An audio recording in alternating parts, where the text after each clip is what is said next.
Hey everybody, it's Jason Blaha here, and today I want to chat with you guys a little bit about why it is not only important but critical for the majority of you out there, unless you are a person who has basically a genius kinesthetic IQ, which means you have perfect body awareness. Which, if you have, by the way, you probably should have gone into professional sports of some type. You would probably be a millionaire. Just throwing the ladder out there. But people who have extreme levels of body awareness don't always need to do this, or people who are even really good at body awareness may not need to do this, but that is not the vast majority of you out there. The vast majority of us do not have this, okay? And accordingly, videoing our lifts is one of the single most valuable tools we can have. Now, another exception to this would be you train with a team already. If you train with a team of powerlifters with good coaches and guys who are ultra competitive at least the national level, at least one guy on your team or your coach is, you may not need to do this if it's in person because you're being coached all the time, right? Everyone else is helping you and coaching every lift that you do. Again, this is not the vast majority of you, but those are the two exceptions. Okay, those are the two exceptions. So, why? So that you can actually assess what's going on with your lifting. Because one of the big mistakes people make, obviously, is the mirror. It's obviously using a mirror, right? If you're looking at yourself in the mirror, you're not focusing on your body movement. Your head, your tracking, your neck position, and everything will follow what's going on in the mirror, which will oftentimes make you have bad form automatically. In other words, it's almost impossible on most exercises to watch yourself in the mirror, other than very small movements, and have good form. So the actual act of watching ruins your technique. Doesn't work. Furthermore, it lets us understand the consistency of a lot of our exercises, lets us understand our bar paths. One of the big ones that I have all the time, I have said things in the past like, if you can do perfect sets of 10 on the good morning with 135 pounds, that's about 62 kilos for my people not in America who don't use freedom units. It's a full plate on each side. That if you can do good mornings in pen lay rows with perfect strict form and full range of motion for sets of 10 on those, that you actually are probably going to have a pretty respectable deadlift.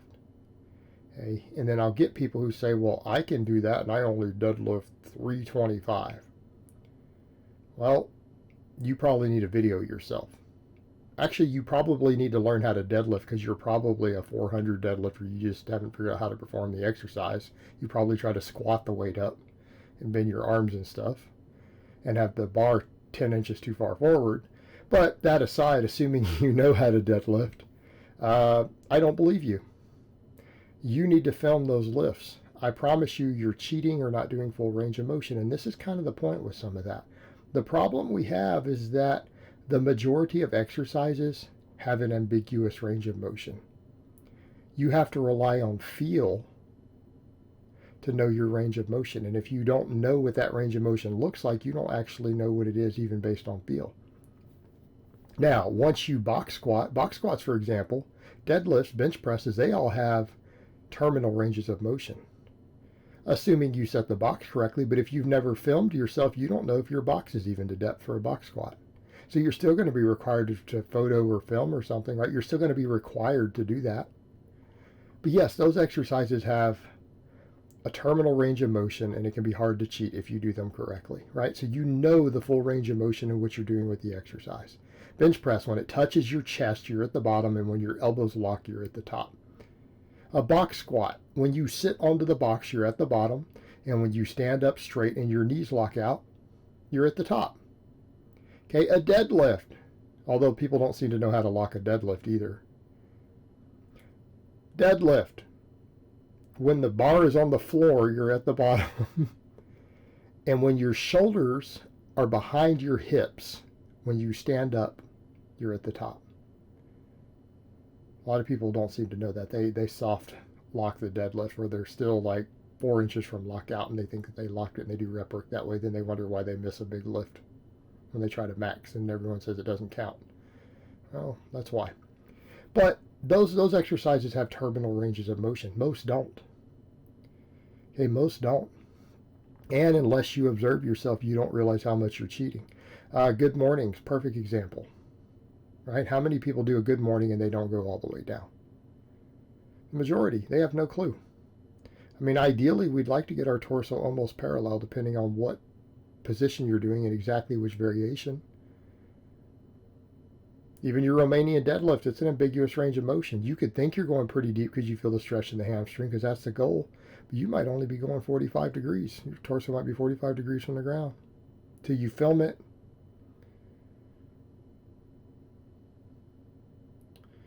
Dips. I don't know, how low are you going?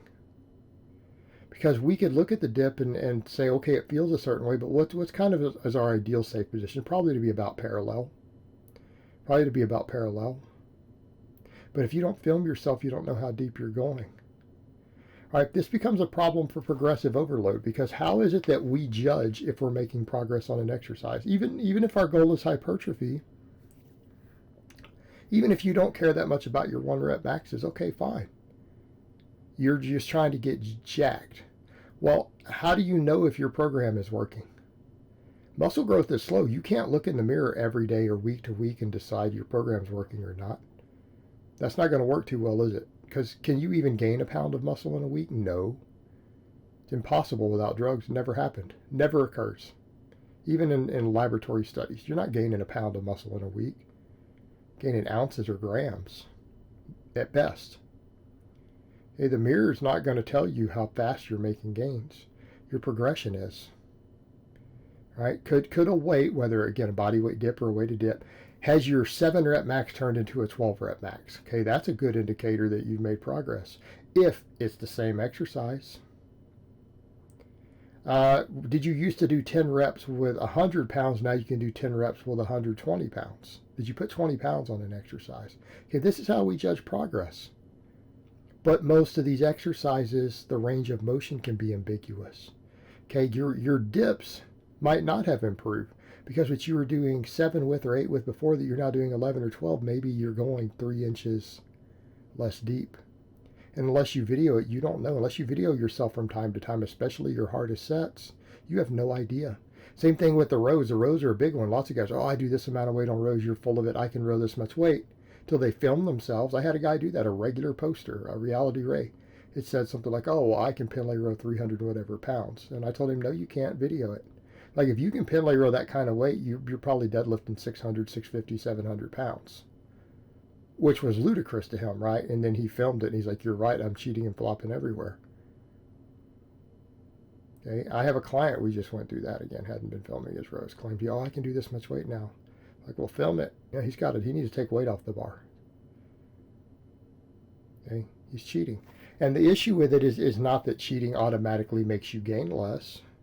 You have no way to track your progress. Okay, if you're cheating on exercises, you don't know how much more you cheat to swing that extra 5 or 10 pounds up or not. Okay, you might actually think that the 20 pounds you've added has created more tension, and you might actually be cheating so much as it's putting less tension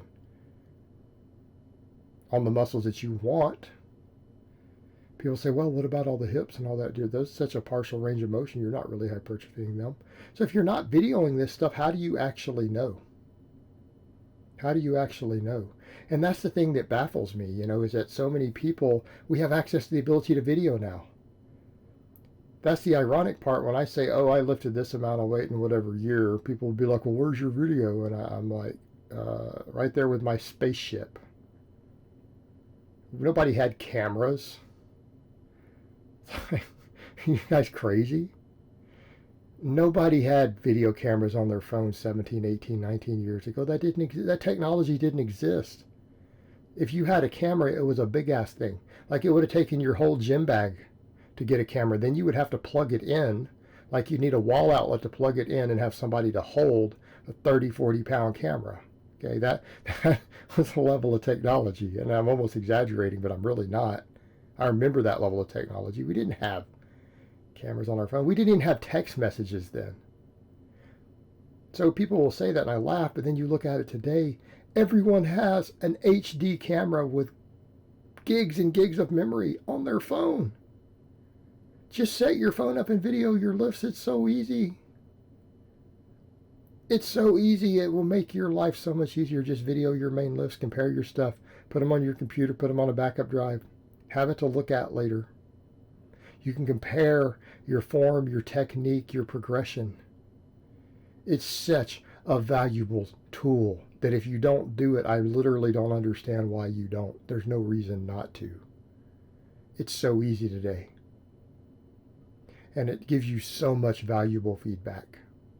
All right, guys, well, that's really all I have to say on that today. I hope it's been informative, and I will talk to you guys next time.